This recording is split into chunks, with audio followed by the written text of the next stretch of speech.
Hi everybody, welcome to another video preview, this time for New Year's Day. Unfortunately, no Cheltenham this year. That's been lost to the adverse weather conditions we've been experiencing. We do still, however, have some competitive racing from Exeter and Musselburgh, as well as the usual reappearance of Albion Photo over at Tramore. The races won the last 2 years before going on to success in the Gold Cup. So plenty to look forward to. Got 3 selections in total, 2 from Exeter and 1 from Musselburgh. So we'll start with the 2:15 at Exeter.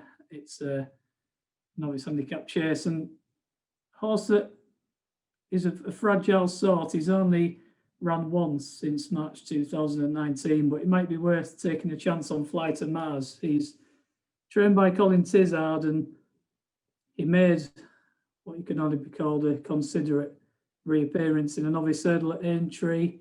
That was his only start this season back in early December, and you can easily forgive him that run off a long absence. And there's a piece of form from back in the late 2019 season that could potentially see him well handicapped here when he was 4th in a novice hurdle at Exeter, beaten only 7 lengths.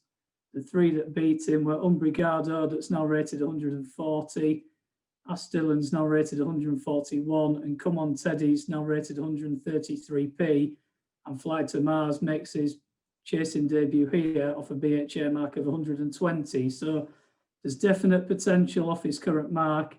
He looks a chaser as well, and I think that the fact that the yard have been a bit in and out of form is potentially factored into his price. He's around the 5-1 mark, and they have been having a couple that have run quite well. He had 3 placed on Boxing Day. He had Mr. Malarkey win the Silver Cup at Ascot just before Christmas as well. So the yard form may be just about to turn. So it probably is worth taking a chance on him in what looks a winnable race. And he probably would have won a novice hurdle if not for falling the time after that Exeter run as well. So I do think there's potential off his mark. He does need to prove he retains that ability, but I think he does.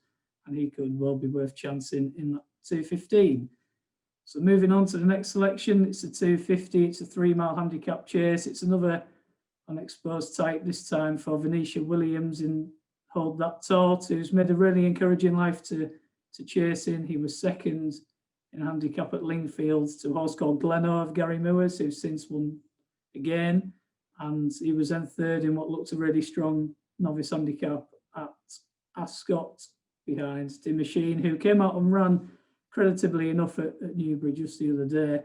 He's always looked at a chaser as Hold That Taut, and I think a stiff 3 miles around Exeter is really going to suit him. The heavy ground's not going to be a problem. He was an easy winner of a novice hurdle in heavy ground, and he's yet to experience ground as testing as this over fences. And just looking at the dangers, asked me early, he's quite a short price favourite. That wasn't a competitive race he won on his chasing debut at Chepstow. The likeliest danger is probably going to be Muckamore, who was a bit disappointing on his chasing debut, but does bring some good hurdles form to the table, including when 2nd to Selfield Harvest at Ludlow last year. But I think Hold That Taut off a BHA mark of 123. He's got a Timeform rating of 125, so it suggests he's well handicapped. And I think he could be the one to be on in that 2:50. And then finally, my last selection will come in a 3:05 at Musselburgh, and it's the Mickey Hammond trained Scallion Munro, who was a really progressive novice handicapper last season. He ran away with a novice handicap at Catterick at the back end of last season when he beat Return Ticket quite convincingly. He was giving Return Ticket £2 on that occasion, and they're off level weights here, so he definitely holds that one on previous form. And he's gone off too hard in both starts this season. He was 6th in the Bobby Renton at Wetherby, a race that's really worked out well. The winner was Cole Mix, who reopposes here, but he was sort of benefited to a more patient ride, whereas Scallion Munro forced the pace throughout. And the 2nd horse, the 3rd horse, and the 5th horse have all won since. Scallion Munro was 6th. And then he came out of Wetherby next time out again and went too hard when finishing 2nd to John Beebe, who was again picked off late. So I think this track's really going to play to his strengths. A sharp track, it's a lot easier track than Wetherby. It suits front runners, which is the ride he's going to get. And I still think there's potential off his current mark. So he will be the last of my three. Hopefully a few winners to kick off the new year, and best of luck.